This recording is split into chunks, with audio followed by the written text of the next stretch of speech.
नमस्कार साଙ୍ଗमानी पुणी थोड़े मो मिनी ब्लॉग को आपण मानक स्वागत करछि।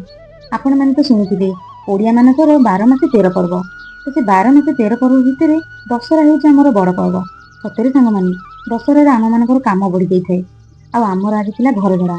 आमे आ देरी न करी लागि पड़िथिलु घर झड़ा रे, कारण राति पाइले सप्तमी पूजा पूजा बसिबो घरे।